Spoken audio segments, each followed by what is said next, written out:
umaga po sa inyo.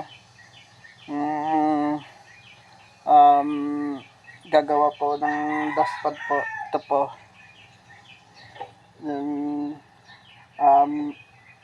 Pag gumawa po kayo ng dustpan po, iingat po kayo kasi kakasugat po yung pagkakatingin po to, kakasugat. Gamit ko po dito yung itak po, pangkating. At pag yung matalim po, likuin nyo po yung yero at pukpukin nyo po. Pitpitin nyo po yung mga gilid para hindi tayo sugatan niya po. Yan. Tapos itong kahoy po yung yantok po yung kawayan. Tapos pa